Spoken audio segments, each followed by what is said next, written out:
Allahumma salli ala Sayyidina Muhammad wa ala ali Sayyidina Muhammad. Ini nasihat buat calon pengantin baru, baik yang baru akad nikah besok maupun yang baru 2 anak. 1, percayalah tidak ada rumah tangga yang tidak ada masalahnya. Itu dulu. Bohong ini kalau dia bilang tidak ada masalahnya dalam rumah tangganya. Bohong. Mana ada rumah tangga tidak ada masalahnya? Ustadz, banyak juga masalahnya itu Ustadz. Apa masalahnya? Banyak janda-janda pura-pura curhat. Ustadz, saya ada masalah Ustadz. Mohon bimbingan, saya cari imam. Semua ada masalah.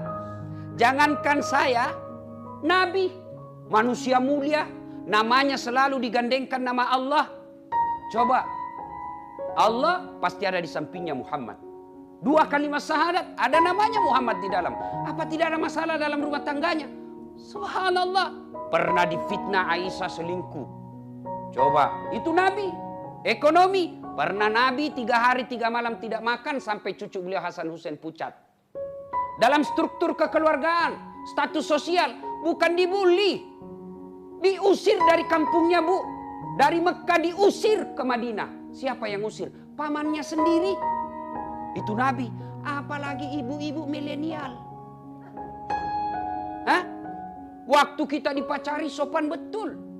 Iya dek, terserah adek aja dek. Saya ikut, hati-hati sayang. Tuh ada batu. Waktu dipacari, begitu sudah akad nikah dan punya anak, tahan tuh kaki istrinya. Di mana kau simpan matamu goblok? Semua pasti ada masalah. Masalah apa dalam rumah tangga? 1, kesetiaan. Ini dulu. Mana ada rumah tangga yang tidak pernah digoda suaminya. Suami kita baik, tapi perempuan banyak pelakor. Suami kita baik, tapi digodanya terus. Tambah lagi istrinya di rumah suka maki-maki. Akhirnya suami berpikir, ini bagus, parfumnya harum. Tutur katanya lembut, di rumah la haula wala quwata illa billah. Sudah. Ujian kesetiaan. Maka tidak mungkin ada laki-laki yang tidak pernah lepas dari godaan. Kesetiaan pasti ada. Itulah sebabnya kenapa Islam menghalalkan poligami. Kenapa? Karena laki-laki fitrahnya suka tergoda dengan syahwatnya. Daripada kalian tergoda dan berselingkuh, yuk nikah deh. Kasih jatah 4 kali. Dengan catatan mampu.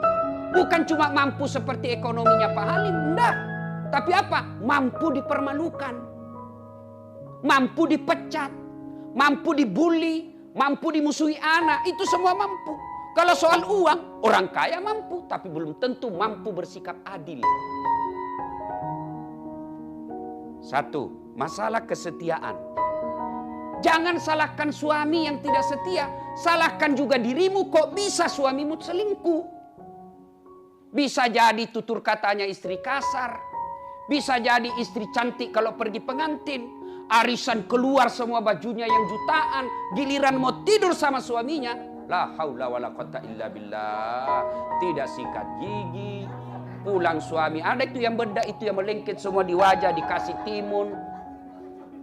Nonton naik kakinya dia tar kursi. Dia buka ketiknya sambil menguap. Bagaimana suami tidak selingkuh? Maka kalau ibu-ibu tidak mau suami selingkuh, maka tolong jaga suamimu dengan baik. Tidak mungkin orang lain yang jaga suami kita. Lalu siapa yang jaga suami kita? Ya istrinya dong. Gimana cara menjaganya? Bukan disita HP-nya. Bukan ditelepon setiap 5 menit. Video call, di mana kau Pak? Kau siksa namanya suamimu. Lalu bagaimana cara menjaganya? Komunikasi dengan tetap memuliakan dia. Jam 8 telepon, Pak, gimana kabar? Jangan lupa sholat duha. Jangan Pak, kamu lagi pasti sama sekretarismu. Apa ndak jengkel? Yuk dicarikan nafkah, kau curigai terus. Dibelikan kau pembeli cincin, kau curigai terus. Bagaimana istri, suami ndak jengkel?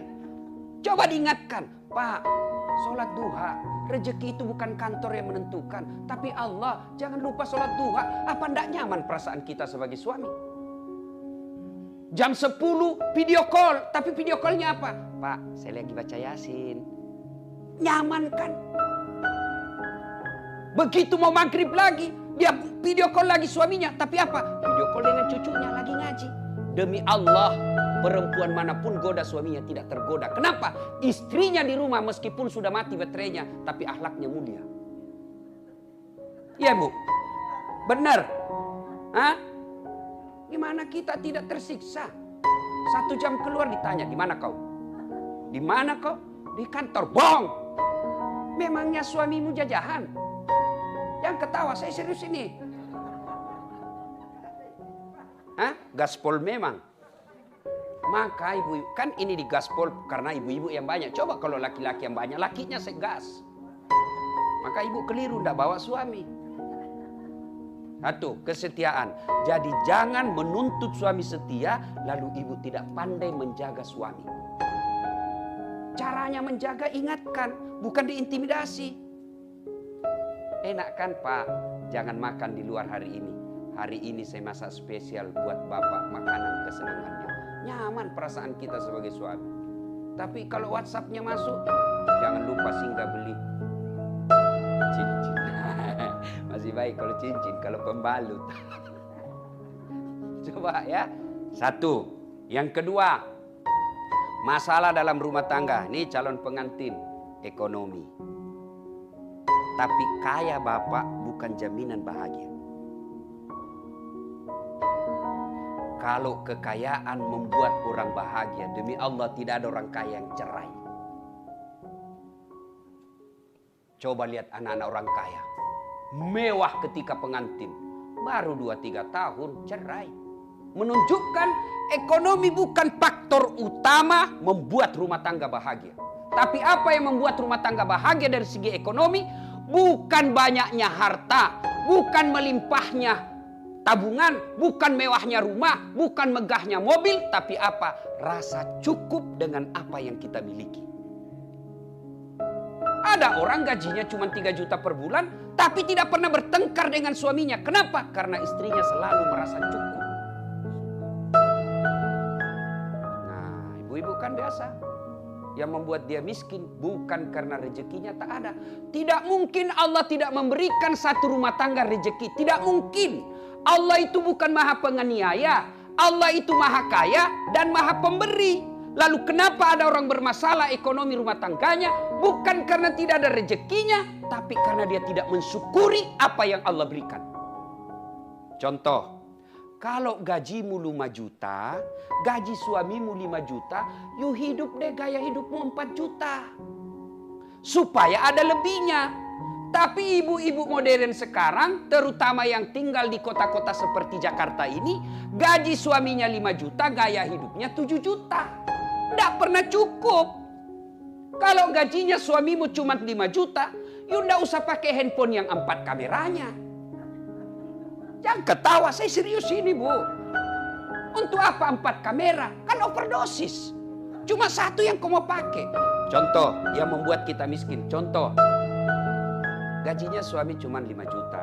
Datanglah istrinya, Bang, belikanlah saya tas. Karena kita ini merasa cinta kepada istri, oke deh, belilah, enggak apa-apa. Oke, selesai masalah tas. Begitu selesai masalah tas, selesai di situ. Tidak, muncul masalah baru. Apa masalah baru? Masa tasku enggak connect dengan jilbab? Masa warnanya beda tas dengan jilbab? Beli lagi jilbab. Sudah salah. Sudah beli jilbab, enggak matching dong. Masa mereknya beda dengan sepatu?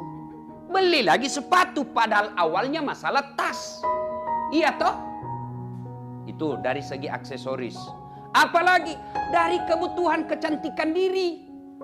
Saya baca iklan, la haula wala quwata illa billah. Untung istriku tidak gitu. Saya bilang mati saya kalau istri saya begini. Coba ibu-ibu sekarang, lain sabunnya untuk muka, lain sabunnya untuk ketek, lain sabunnya untuk paha. La haula wala quwata illa billah. Saya ini Bu, sabun cuci yang colek pun jadi untuk ketek saya. Selesai, yang penting ada busanya. Ini yang disebut gaya hidup melebihi penghasilan. Gaji suaminya 7 juta per bulan, mau juga gunting kuku di salon. Padahal umurnya sudah 50, pret. Saya kan lewat di Makassar Bu. Saya lihat itu ada salon, ada gambar jari. Saya tanyalah supirku, apa itu maksudnya dek? Dia bilang, ini Ustaz tempatku gunting kuku. Apalagi namanya itu, Bu? Nah, dia tahu semua ini. Coba. Saya tanya, berapa itu satu kuku? Dia bilang, itu Ustaz satu kuku 20.000. Berarti kalau 20 kaki, 20 jari, berarti 200.000. Gunting kuku 200.000, apa enggak takabur? Saya gunting kuku, Bu, praktis. Selesai. Jangan ketawa, saya serius. Oke lah kalau ibu Haja, ibu nyonya Pak Halim kaya. Boleh ibu gunting kuku di salon, pakai sabun segala macam jenis, boleh. Tapi jangan lupa kalau tidak bersedekah, ibu rugi namanya. Satu. Jadi ekonomi solusinya bukan banyaknya tapi syukurnya. Ya. Istri saya bilang begini. Kan saya bilang gini, ngapain kau pusing? Soal duit kau tidak bawa mati. Tapi dia bilang apa? Iya, duit tidak dibawa mati, tapi kalau tidak ada duit rasanya mau mati. Saya bilang pengaruh medsos lagi. Tuh, ya. 3. Masalah dalam rumah tangga, percampuran dua keluarga. Pasti satu keluarga pengusaha tiba-tiba masuk satu keluarga miskin. Pasti masalah itu. Masalahnya apa? Suaminya kasihan karena miskin. Kan anaknya terhormat, tapi kan belum tentu bapaknya karena orang kampung. Ya kayak kampung lah. Akhirnya mulailah ada hinaan-hinaan sedikit. Apa tuh bapakmu bikin malu-malu? Bawa pesta kok begitu caranya? Mulai masalah. Iya kan? Apalagi kesenjangan ekonomi. Percampuran dua keluarga. Begitu kita bertengkar, mulai masuk curhat dan lain sebagainya. Maka apa solusinya? Banyak sebenarnya masalah dalam rumah tangga tapi waktu terbatas. Nah sekarang apa solusinya? Begitu ada masalah dalam rumah tangga, Allah tidak menjelaskan, Das'at, Pak Halim, kalau ada masalah jadi presiden dulu. Tidak.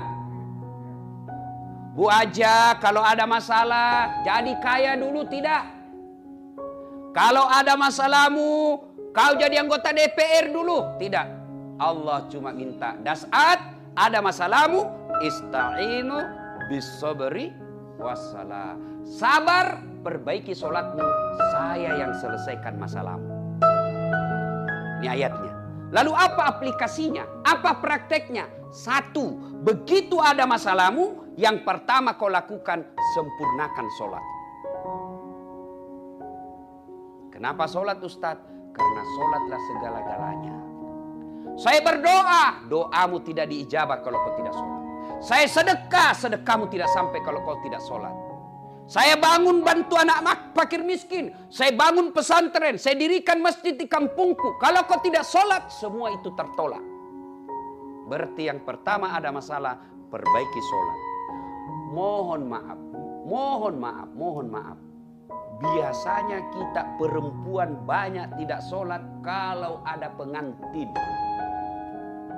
Coba kita praktekkan besok ya. Hari apakah akad nikahnya nih? Sabtu toh? Nah, coba itu banyak ibu-ibu tidak sholat itu hari Sabtu. Pestanya jam 12. Mulai ke salon jam 10. Ya kan? Oh, jilbab dipakai, jilbab sakaratil maut. Yang 3 lapis itu Bu. Kuning, kiri, abu-abu. Ada juga kayak pohon-pohon di belakangnya itu biasa. Ya kan? Saya biasa bilang bagaimana caranya pakai jilbab ini Bu. Nih, saya ini keliling-keliling ceramah Bu.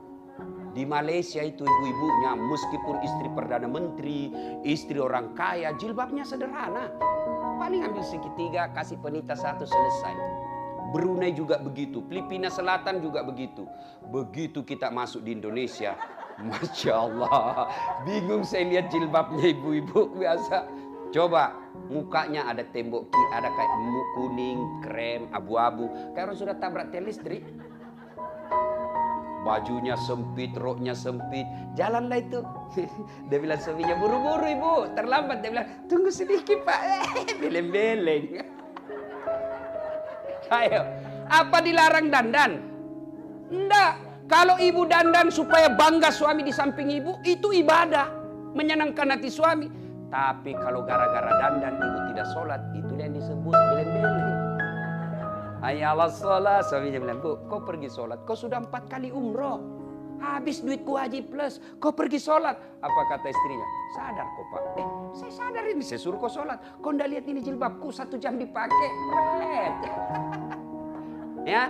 Bagaimana kalau mau dandan Ustaz? Dandan dulu. Baru wudhu dulu. Baru dandan. Jadi ibu wudhu dulu baru dandan. Sudah itu tahan kentut. Biar ibu sudah wudhu tapi kentut batal. Dia bilang sedikit aja ke Ustaz. Udah keluar semua tetap batal. Ya. Coba. Nah, adindaku calon pengantin, begitu ada masalah besok, sudah deh, langsung sholat. Perbaiki sholat. Jangan ada masalah curhat. 2, ada masalah doa kepada Allah. Hidayah bukan dari bapak, hidayah bukan dari bunda, hidayah bukan dari ustadz, tapi siapa yang membawa hidayah? Allah Subhanahu wa ta'ala. Maka berdoa. Alhamdulillah saya berdoa Ustaz. Tapi doanya bukan dalam sholat. Di mana dia berdoa? Status. Tak kusangka kau begitu. Kesepian banget.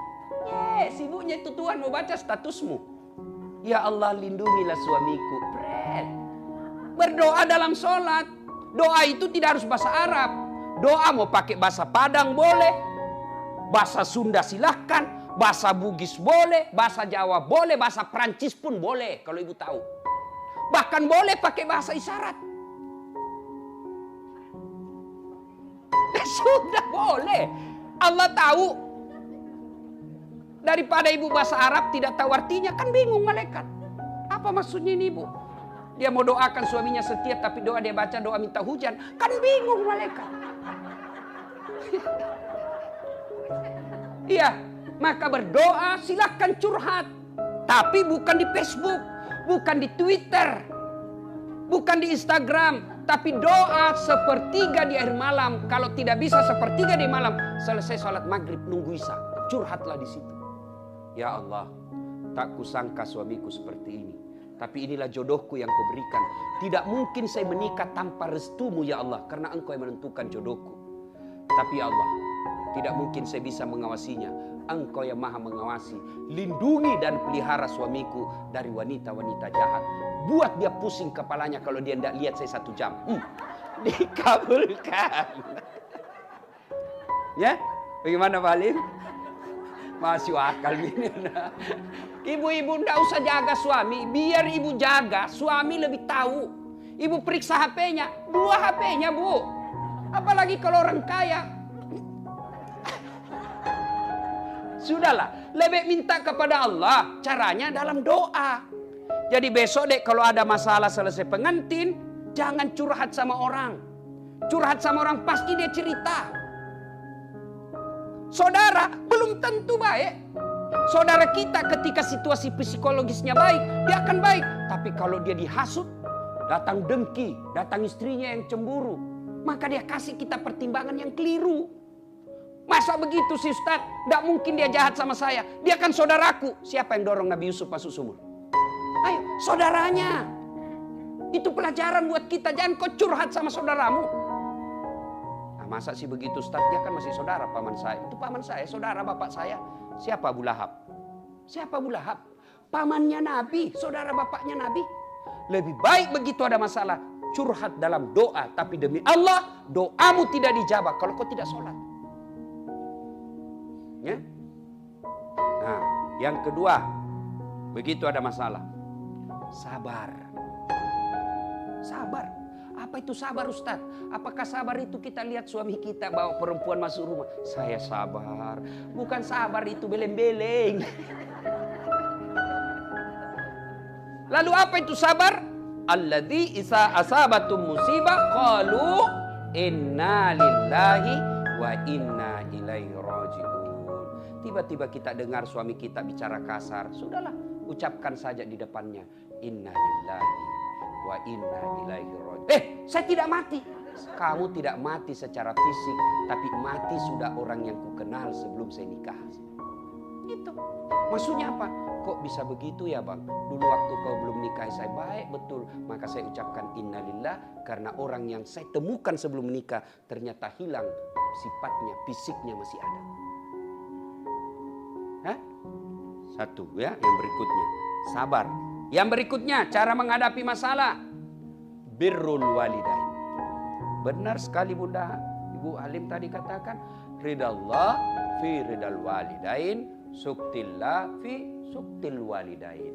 Dengarin ibu-ibu, dengarin ini. Ibu pernah kan ucapkan begini, pilih mamamu atau saya istrimu. Mamamu atau istrimu. Pernah ibu bilang gitu toh? Pernah? Pencitraan lagi nih ibu-ibu. Ya kan kita ini suami sering sekali bilang gitu. Kau pilih mamamu atau saya istrimu, pret. Mana bisa dipilih itu? Dengar ini bu. Tidak mungkin suami pilih istri dengan ibunya. Sama-sama penting. Tolong jawab dengan jujur ibu. Tolong jawab dengan jujur. Siapa yang mengandung suami? Siapa? Siapa? Ibunya. Siapa yang lahirkan? Ibunya. Siapa yang ngajari halal haram? Ibunya. Siapa yang suapi ketika kecil belajar makan? Siapa?